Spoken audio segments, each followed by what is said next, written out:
রূপসার defence academy. আমি চলে এসেছি 100% কমনযোগ্য ম্যাথ নিয়ে প্রত্যেকটি সরকারি চাকরি পরীক্ষার জন্য।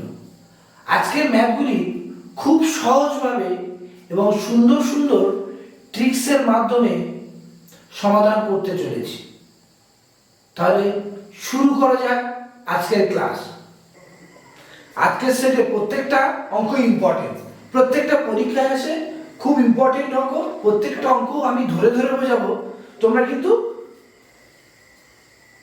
বুঝে নেবে প্রত্যেকটা অঙ্ক। যদি না বুঝতে পারো ব্যাকে গিয়ে ধীরে ধীরে বুঝবে। আমি খুব আস্তে আস্তে অঙ্কগুলো বোঝাবো, দেখে নাও। একটি পাত্রে দুধ ও জলের অনুপাত 7:3। ওই পাত্রে আরো 6 লিটার দুধ মেশালে সেই অনুপাত হয় 3:1। তাহলে আমি কি মেশাচ্ছি? এখানে দুধ মেশাচ্ছি। তা দুধ মেশাচ্ছি মানে আমার দুধ বাড়বে, কিন্তু আমি জল মেশাইনি, আমার জল একই থাকবে। আমি দুধ মেশাচ্ছি কত? 6 লিটার, তার মানে দুধ বাড়বে অথবা কমতে পারে, কিন্তু আমি জল মেশাইনি মানে জলটা আমার একই থাকবে। আমি দেখে নেবো, একদিকে লিখবো মিল্ক, একদিকে লিখবো ওয়াটার।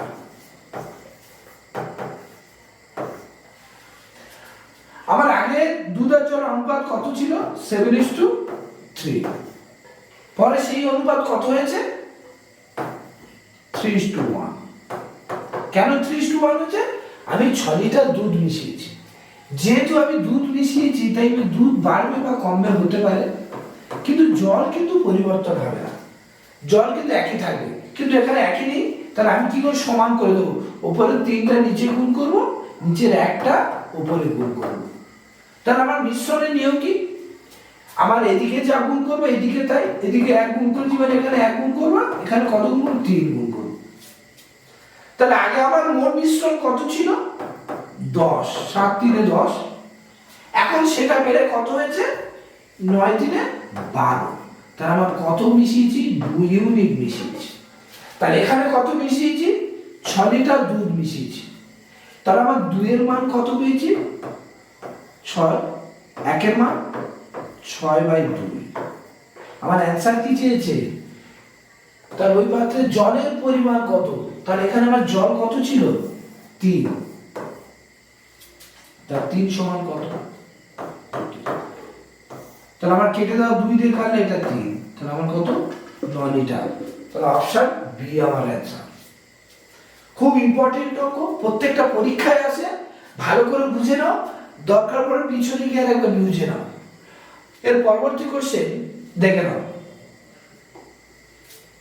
খুব ইম্পর্টেন্ট অঙ্ক। একই সুদের হারে 150 টাকা 2 বছরের সুদ এবং 1,500 টাকা 3 বছরের সুদের যোগফল 288 টাকা। এই যে যোগফলটা কিসের যোগফল? সুদের যোগফল। যদি আমি সুদের যোগফল ধরি তাহলে এখানে আমার আসলের যোগফল বের করতে হবে, এটা মনে রাখবে। যদি যোগফল বের করি এখানে যোগফল বের করতে হয়, যদি এখানে পার্থক্য বের করি এখানে আমাকে পার্থক্য বের করতে। তাহলে আমার এখানে কি হচ্ছে? সুদের যোগফল। তাহলে আমাকে কি বের করতে হবে? আসলের যোগফল। তাহলে আমার আসল কত ছিল? 150 টাকা। ক বছরের জন্য? 2 বছরের জন্য। তাহলে আমার কত দাঁড়ালো আসল? 300 টাকা প্রথম পার্টে। তার দ্বিতীয় পার্টে আসল কত? 1,500 টাকা। ক বছরের জন্য? 3 বছরের জন্য। তাহলে আমার আসল কত হলো? 4500 টাকা 3 বছর। এবার যেহেতু এখানে সুদের যোগফল পেয়েছি 288 টাকা, তাহলে আমি আসলের যোগফল কত পাবো? 4800 টাকা। তাহলে আমরা সুদ কার উপরে পাই? আসলের উপরে পাই। আমরা সুদ কার উপরে পাই? আসলের উপরে পাই, দেখে নাও। তাহলে আসল কত? 4800 টাকা। এর উপর সুদ পেয়েছি কত? 288 টাকা। আবার বলছি, আমরা সুদ কার উপর পাই? আসলের উপর পাই। আসল আমার কত? 4800 টাকা। তার সুদ পেয়েছি কত? 288 টাকা। এবার আমার চেয়েছে বার্ষিক সুদের হার। যখন সুদের হার চাইবে সবসময় 100 গুণ করে পার্সেন্টেজ করে দেবে। তাই 2 কেটে গেল, 48 এটা কানে 6% অপশন সি অ্যান্সার। খুব ইম্পর্টেন্ট অঙ্ক, খুব সহজভাবে করছি, একটু দেখে নাও। কি বলছি প্রথমে, এখানে যেহেতু সুদের যোগফল 288 টাকা করে দিয়েছে, তাহলে আমি কি বললাম, আসলের যোগফল করে দিয়েছি। আসলটা কি 150 টাকা 2 বছরে, তাই আমার কত হয়েছে 300 টাকা। এবার 1,500 টাকা 3 বছরে, তাহলে আসল কত হয়েছে 4500 টাকা। তার মোট আসলের যোগফল কত 4800 টাকা। তাহলে আমরা জানি সুদ কিভাবে পাই, আসলের উপরে পাই। তা আসলের উপর সুদ পেয়েছি 288 টাকা। যেহেতু আমার শতকরা অ্যান্সার যে বার্ষিক সুদের হার, তাই আমি 100 গুণ করে পার্সেন্টেজ করে দিয়েছি। কাটাকাটি করলে আমার 6% অ্যান্সার। আজকের পরবর্তী কোশ্চেন দেখে নাও। এই অঙ্কটা খুব ভালো অঙ্ক, প্রত্যেক পরীক্ষা দেয়, এক লাইনের অঙ্ক। এই অঙ্কটা ক্যালকুলেটিভ অঙ্ক, কিন্তু আমি অত্যন্ত সহজ পদ্ধতি ধরো রেশিও মেথডে করাবো। দেখে নাও, যদি কোনো সংখ্যা 37.2% হয় 45, তাহলে ওই সংখ্যা 87.2% মান কত হবে? দেখে নাও, আমি রেশিও মেথডে করবো। 37.2%, এটা 87.2%। এটা ভাঙলে কি পার্সেন্টেজ কেটে গেল, এর পার্সেন্টেজ কেটে গেল। এটা ভাঙলে 75/2, এটা ভাঙলে 175/2। আমার তলানগুলো কেটে গেল, তাহলে কি থাকলো 75/175। আমার প্রথমটার মান কত বলে দিয়েছি 45, প্রথমটার মান 45, এখানে প্রথমটার মান কত হয়েছে 75, তাহলে 75 এর মান কত 45। তাহলে একের মান কত হবে 45/75। আমার অ্যান্সার কি চেয়েছে দ্বিতীয় ভাগের মান কত 175। তাহলে 175 মান কত হবে ইনটু 175। দেখে নাও, 15 দিয়ে কাটলে এটা 5, 15 দিয়ে কাটলে এটা 3, এটা 5 দিয়ে কাটলে 35। তাহলে আমার কত হচ্ছে 105। আমার অপশন এ অ্যান্সার। খুব ইম্পর্টেন্ট অঙ্ক, প্রত্যেকটা পরীক্ষায় আসে, প্রত্যেকটা পরীক্ষা ধরে ধরে আসে। একটু ক্যালকুলেশনটা দেখে নাও, খুব সহজভাবে করবে। পরবর্তী কোশ্চেন, এটা একটা সূচকের অঙ্ক, খুব ইম্পর্টেন্ট অঙ্ক, দেখে নাও। এই অঙ্ক খুব সোজা অঙ্ক, শুধু একটু ট্রিক্স অ্যাপ্লাই করব। কি, প্রত্যেকটা বেস আমি একই করে দেবো, প্রত্যেকটা বেস আমি একই করে দেবো। ভালো করে দেখো কি বলছে, প্রথমে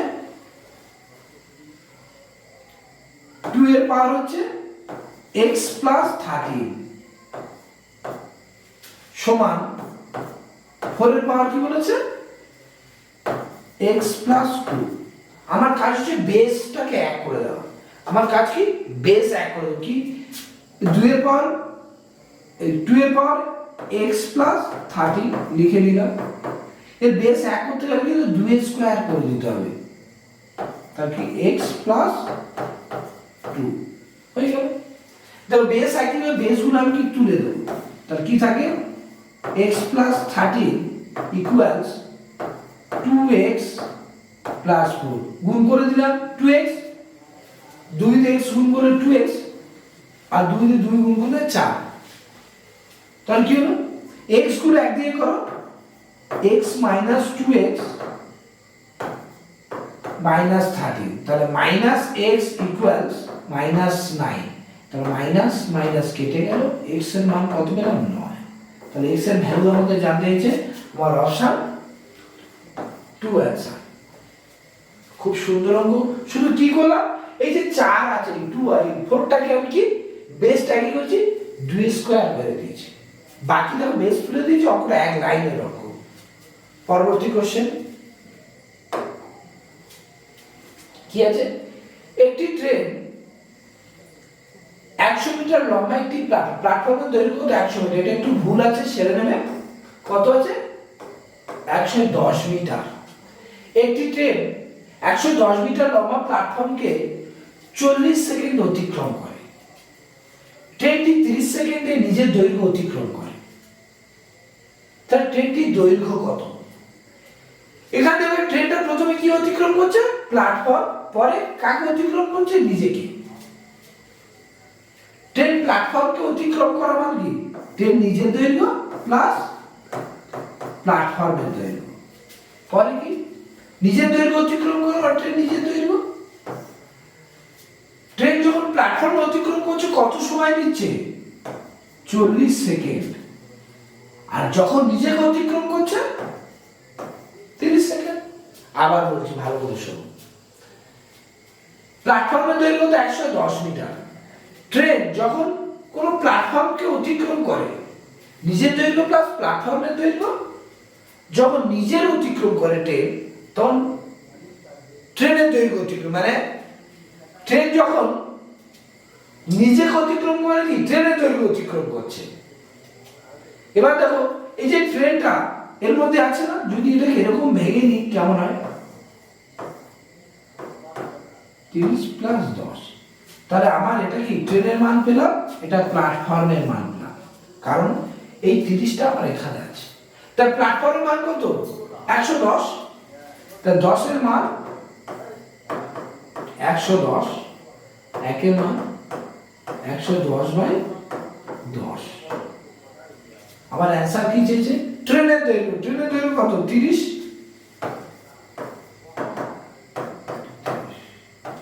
শূন্য কেটে গেল, শূন্য 330 মিটার অ্যান্সার। খুব ইম্পর্টেন্ট অঙ্ক, খুব ইম্পর্টেন্ট। অপশন 4। শুধু আমি কি করলাম? টাইমটাকে কাজে লাগালাম, কারণ প্ল্যাটফর্ম অতিক্রম 40 সেকেন্ড, মানে প্ল্যাটফর্ম অতিক্রম করার মানে কি? ট্রেন নিজের দৈর্ঘ্য প্লাস প্ল্যাটফর্মের দৈর্ঘ্য। এখানে কি নিজের দৈর্ঘ্য? ট্রেন নিজেকে অতিক্রম হচ্ছে ট্রেন, সেটা কত? 30 সেকেন্ড সময় নেবে। পরবর্তী কোশ্চেন। একটি ত্রাণ শিবিরে 1600 জনের 60 দিনের খাবার মজুদ ছিল। 15 দিন পর 600 জন চলে গেল। তাহলে অবশিষ্ট খাদ্য কতদিন চলবে? এটা খুব ইম্পর্টেন্ট অঙ্ক, প্রত্যেকটা পরীক্ষায় আমরা দেখি, আগামী দিনেও দেখব। এই অঙ্কে একটা রুলস আছে, একটু মনে রাখবে, আমি লিখে দিচ্ছি, প্রত্যেকে ভালো করে বুঝে নেবে। Total man into remaining time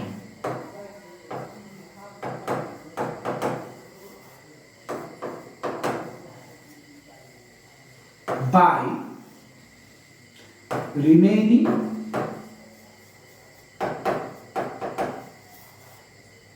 man। Remaining মানে অবশিষ্ট। কি বললাম? রিমেইনিং মানে হচ্ছে অবশিষ্ট। শুধু এটুকু বললাম, total man into remaining time by remaining man. আমার টোটাল ম্যান এখানে কত হচ্ছে? দেখো 1600 জন, তাহলে বসিয়ে দিলাম 1600 জন। রিমেইনিং টাইম মানে অবশিষ্ট দিন। আগে কত দিন ছিল? দেখো আগে 60 দিন ছিল, কতদিন পর চলে গেছে? এই 15 দিন। তাহলে আমার অবশিষ্ট দিন কত পড়ে আছে? 60 থেকে যদি আমি 15 বিয়োগ করি, আমার পড়ে থাকছে কত? 45 দিন।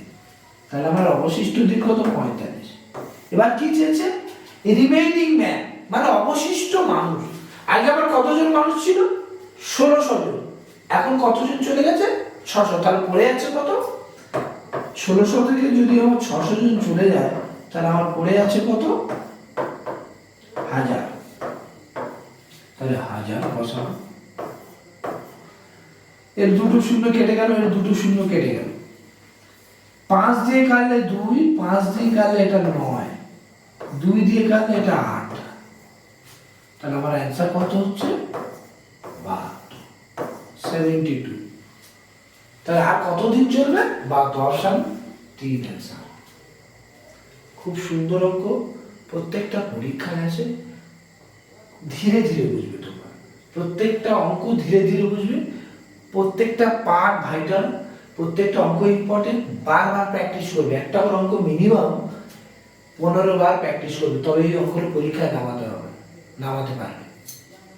এটা প্রত্যেকে মাথায় রাখবে। পরবর্তী অঙ্ক, 5টি চেয়ারের বিক্রয় মূল্য তিনটি চেয়ারের ক্রয় মূল্য সমান, তাহলে শতকরা লাভের হার কত? এখানে কি বলছে, পাঁচটি চেয়ারের বিক্রয় মূল্য সেলিং প্রাইস। দেখে নাও, পাঁচটি চেয়ারের বিক্রয় মূল্য 5 ইন্টু এসপি সমান তিনটি চেয়ারের ক্রয় মূল্য, তাহলে 3 ইন্টু সিপি মানে কস্ট প্রাইস। এবার ক্যালকুলেশন করুন, দেখো এসপি এর তলায় কি আছে, সিপি এর পাশে চলে আসবে, 3 5 উপরে গেলে তলায় আসবে, হলো? এবার দেখে নাও, একদিকে হলো সিপি, একদিকে হলো এসপি। আমার সিপির মান কত, 5, আর এসপির মান 3। দেখো 5 টাকায় কিনে আমি 3 টাকায় বিক্রি করছি, তাহলে আমার লাভ হচ্ছে না ক্ষতি হচ্ছে? ক্ষতি হচ্ছে। ক টাকা? 2 টাকা ক্ষতি হচ্ছে। 5 টাকায় কিনেছি, 3 টাকায় বিক্রি করছি, তাহলে কি হচ্ছে? ক্ষতি হচ্ছে। ক টাকা? 2 টাকা। লাভ বা ক্ষতি কার উপর হয়? ক্রয় মূল্যের উপর হয়। এই 2 টাকা ক্ষতি কার উপর হচ্ছে? 5 এর উপর। পার্সেন্টেজ করলে আমার 100, পার্সেন্টেজ করলে আমার কি 100, 5 দেখালে এটা 20, তাহলে আমার কত পার্সেন্ট ক্ষতি হলো? 40% লস। তাহলে আমার অ্যান্সার হলো অপশন ডি। প্রত্যেকটা অঙ্ক দেখে নেবে, এটা একটা সূচকের অঙ্ক, খুব ইম্পর্টেন্ট, প্রত্যেকটা পরীক্ষায় দেয়। এই সূচকের অঙ্ক একটা ট্রিক্স হচ্ছে, এটা মনে রাখবে, পাওয়ারের সঙ্গে পাওয়ারের গুণ হয়। কি বললাম? পাওয়ারের সঙ্গে পাওয়ারের গুণ, এটা মনে রাখো। আমি লিখে দিচ্ছি, পরে মনে করে দেখে নেবে।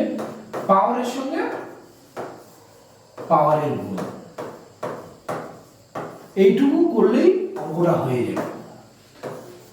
আগে আমি কি কার কাজ করব? পাওয়ারের কাজ। দেখো পাওয়ার কি আছে, প্রথমে আছে 2, কারণ পাওয়ারের সঙ্গে কি সম্পর্ক? পাওয়ার গুণের সম্পর্ক। তাহলে কি -2, তারপর কি আছে -1। দেখে না, তাহলে গুণ করলে কি -4 ইন্টু -1, তাহলে কত হচ্ছে? 4। মাইনাসে মাইনাসে প্লাস, তাহলে অ্যাকচুয়ালি আমি পাওয়ার কত পেলাম? 4 পেলাম পাওয়ার। তাহলে কি হচ্ছে? মাইনাসে মাইনাস, এটা খেয়াল রাখবে, 2 আর 2 গুণ করছি -4, আর এটা -1 আছে, গুণ করলে 4। এটা আমি কি পেলাম? পাওয়ার পেলাম, পাওয়ার পেলাম। এবার অঙ্কটা করছি না, তাহলে অঙ্কের বেস আমার কি আছে? -1 এর 2, এটা বেস, এর পাওয়ার কত? 4। যদি মাইনাসকে আমি 4 বার গুণ করি, দেখে নাও, ধরো minus into minus into minus, এই 4 বার, যেহেতু পাওয়ার 4, তাহলে মাইনাসটা 4 বার গুণ, যদি এই দুটো মাইনাস গুণ করি প্লাস, এই দুটো মাইনাস গুণ করলে প্লাস হয়, তাহলে অ্যাকচুয়ালি আমার মাইনাসটা উঠে যাবে। তাহলে কি হচ্ছে? মাইনাস আর মাইনাস গুণ করলে প্লাস, মাইনাস আর এই দুটো গুণ করো, মাইনাস মাইনাস গুণ করলে প্লাস, মাইনাস মাইনাস গুণ করলে প্লাস। একটু ভালো করে দেখে নাও, খুব ইম্পর্টেন্ট অঙ্ক। -1 ও 2 কবার গুণ হবে? 4 বার। দেখে নাও, আমি একটু ভেঙে ভেঙে করে, 1 এর 2 ইন্টু -1 এর 2 ইন্টু -1 এর 2 ইন্টু -1 এর 2। প্রথমে যদি আমি এইটুকু কাজ করি, কি হবে? মাইনাসে মাইনাসে প্লাস 1 এর 4, তারপর এইটুকু কাজ করব, কি হবে? মাইনাসে মাইনাসে প্লাস,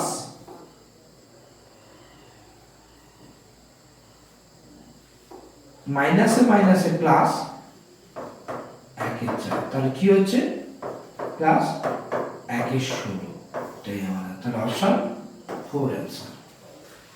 একদম যারা একটু বুদ্ধিমান তারা কি করবে, কারণ পাওয়ার 4, তাহলে 4 বার 2 গুণ করলে কত? ডাইরেক্ট 1 এর 16।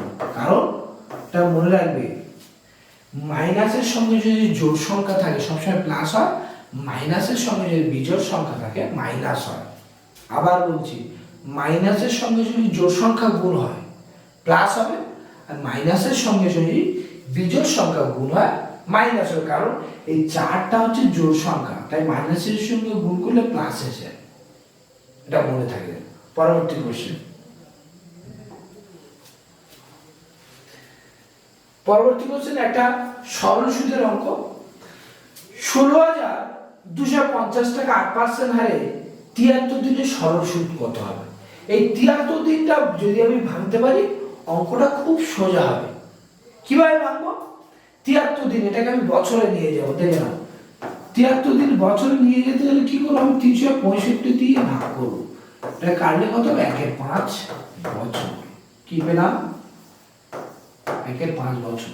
আমার অঙ্ক কিন্তু হয়ে গেল। তাহলে আমার আসল কত? 16,250 টাকা। কত পার্সেন্ট হার সুদ পেয়েছি? 8%। তাহলে 8% তুলে দিলে কি হবে? তলায় 100। এবার আমার কত বছর? 1/5 বছর পেয়েছি আমরা। দেখে নাও, এর একটা শূন্য এর একটা শূন্য কেটে দিলাম, 5 দিয়ে কাটি, 3 5 15, 1 থাকে, 5 2 10, 25 থাকে, 5 5 25।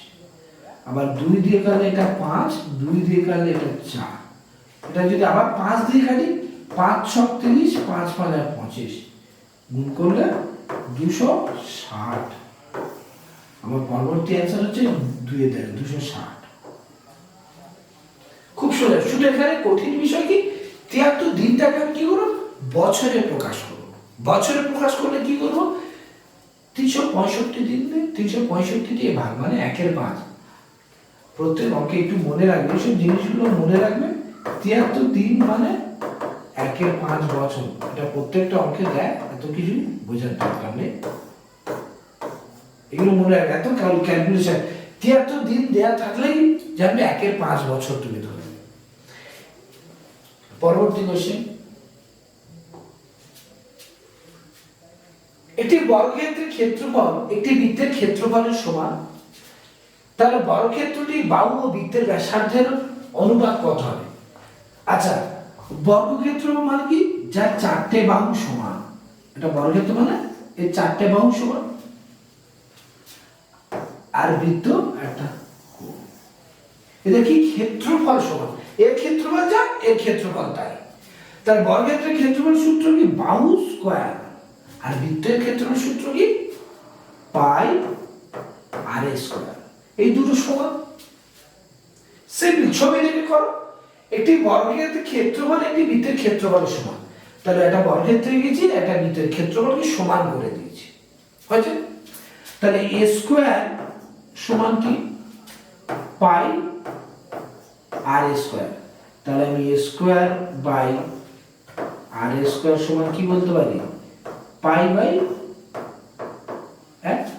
কিছু নেই, তলায় কিছু নেই, মানে আমাকে 1 ধরতে হবে। এবার একটু সরে করছি, দেখে নাও। স্কয়ারটা যখন সমান ছিল, উপরে সমান কি হবে? Root pi by 1। এবার অ্যানসার কি দিয়েছে? বর্গক্ষেত্রের বাহু তার বৃত্তের ব্যাসার্ধ। আগে বর্গক্ষেত্রের বাহু চেয়েছে, তার বাহু কি? a r সমান কত? Root pi 1। এটাই অ্যানসার। তাহলে আমার অপশন এ ডাইরেক্ট অ্যানসার।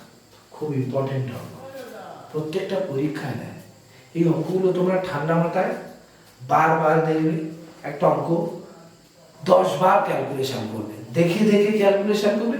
যতক্ষণ তোমরা সহজভাবে বুঝতে পারছো, নামাতে পারছো, ততক্ষণ বারবার প্র্যাকটিস করবে। খুব সহজভাবে, 2 সেকেন্ড লাগে এই অঙ্কগুলো করতে। পরবর্তী কোশ্চেন। এই অঙ্কটা তোমরা চিনে রাখবে, সমস্ত পরীক্ষায় দেয়। আজকে সেটটা খুব ইম্পর্টেন্ট, কারণ এই সেটে যে কটা আজকের অঙ্ক আমি রেখেছি প্রত্যেকটা পরীক্ষায় বহুবার এসেছে, আগামী দিনে বহুবার আসবে। এই অঙ্কগুলো না জেনে একটা পরীক্ষায় যাওয়া উচিত নয়। তোমরা অবশ্যই এই অঙ্কগুলো বারবার রিপিট করে দেখবে, দেখার পর প্র্যাকটিস করবে, যেখানে বুঝতে পারো না আবার দেখবে। প্রত্যেকটা পরীক্ষার জন্য ইম্পর্টেন্ট। দেখে নাও পরবর্তী অঙ্ক। বার্ষিক 8% সরল সুদের হারে কত দিনে কোনো টাকা সুদ আসলে দ্বিগুণ হবে?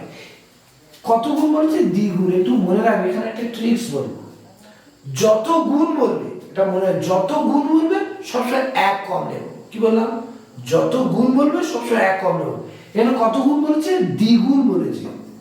তাহলে আমি কত কম না 1 কম নিলে আমার কত থাকে? 1 থাকে না?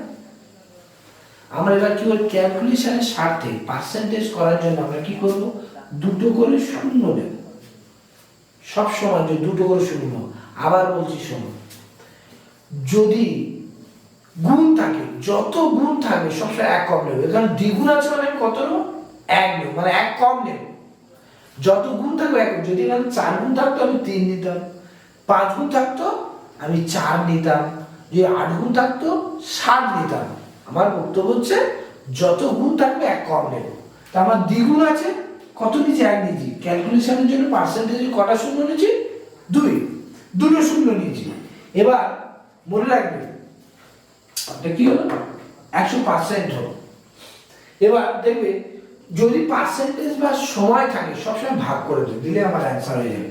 এই 100 দিয়ে কত ভাগ, 8% ভাগ করলে আমার 12.5% অ্যান্সার। কত দিনে বলেছে, এটা টাইম চেয়েছে, একটু দেখে নাও। একই ব্যাপার,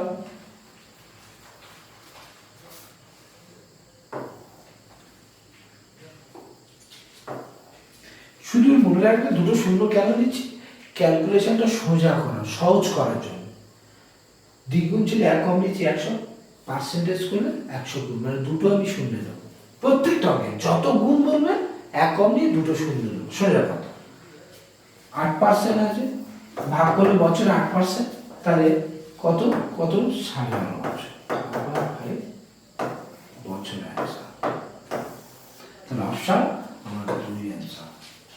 পরবর্তী কোশ্চেন,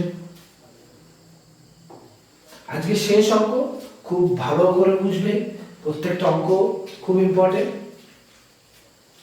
যদি একটি বর্গক্ষেত্রের কর্ণ 13√2 একক হয়, তাহলে বর্গক্ষেত্রটির ক্ষেত্রফল কত বর্গ একক?